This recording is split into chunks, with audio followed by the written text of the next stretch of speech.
As you well know, my friends, we seem to like to name our generations, don't we? We tend to group people, members of society, by the years in which they were born and grew up. And we give them somewhat creative names, such as baby boomers, as some of us fit, or the me generation, or Gen Xers and millennials.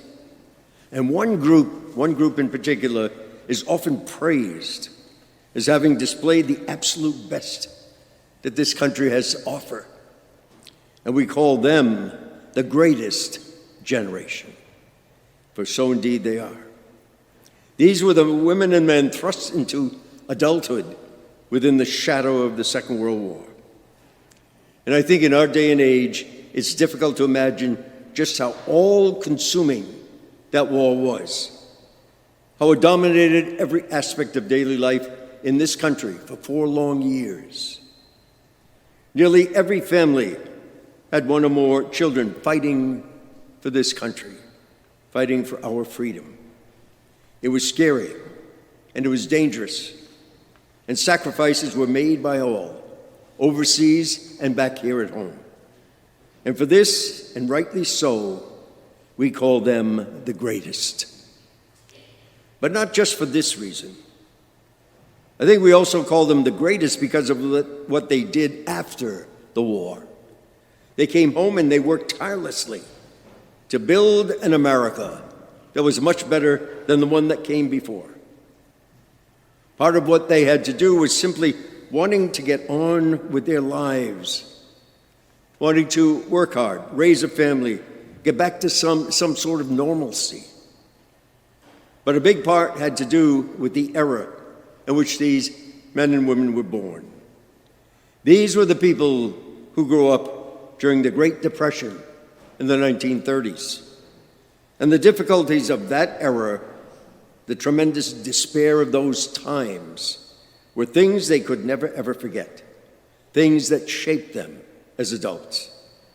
And one thing they were faithfully committed to was making sure the generation that would come after them, their own sons and daughters, would have it so much better than they had it. To put it quite simply, my friends, they wanted the absolute best for their children in every aspect of their lives. But what about us? What about other people in our lives? Siblings, friends, co-workers, even our neighbors. Are we happy when they have it better than we do? Do we honestly want for them the same things we want for ourselves? Or sadly, do we want something less for them? It's difficult wanting better things for others than we have ourselves. And it is even more difficult admitting to ourselves that we feel that way at times. But in our hearts, we know that at times we do feel that way. Envy can be a stubborn thing. We see our best friend marry into money and have a beautiful house, twice the size of ours. Why can't that be me? We see people who have 10 times the number of friends that we have. Why can't that be me? We see our siblings driving much better cars than the ones we have. Well, why can't that be me? And the list could go on and on and on. But apparently when it comes to our children, we're happy when they have more than us, when they accomplish more than us or seem happier than us. But when it comes to other people in our lives, well, each of us will have to answer that question for himself or herself. But what about when it comes to God, my friends? This might be the most difficult one of all, wanting the same things from God that others have. We mess up, and what do we want? Forgiveness. We want forgiveness. Others mess up and we hold a grudge, hoping that ultimately they get what they deserve. And when we're dealing with a crisis, an addiction, or personal failing, what do we want? We want understanding, we want compassion. But when others are experiencing the same thing, sometimes we offer instead harsh judgment, disapproval, sometimes even contempt. And when we're having a bad day, we want others to be kind anyway. But when we encounter someone else having a bad day, well, sometimes we really want to give it to them. You know, two standards, the way I want God to treat me and the way I want God to treat others. Almost never the same. They certainly should be, my friends. They should be. To put it quite simply, we can only receive what we're willing to give or have been given. If we want to experience mercy, then we must show mercy.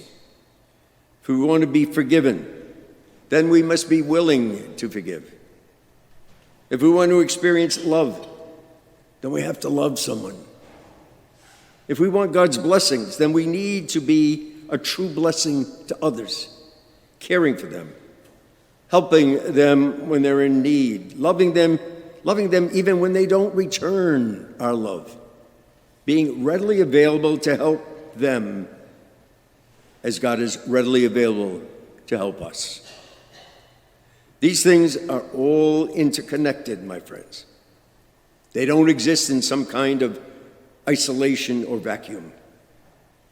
The holiest life, the most faithful life, is one in which we're profoundly aware of God's deep compassion, overflowing generosity, unconditional mercy, forgiveness, and personal love for us, and desiring nothing more than to shower those very same things on the people around us. Do we sincerely want that, my friends? Are we willing to do that? Can we move past our own self-centeredness and me-first attitudes and honestly want for others the very same things that we want for ourselves? And maybe most importantly, are we willing to be the ones who gladly share with others every good thing that God provides for us? Now, wouldn't it be wonderful, my friends, if decades from now, historians started calling this generation the greatest also, not because of our accomplishments, not because of what we build or what we invented, but simply because we loved the most. Impossible? God does not think so, my friends. So let's not think so either.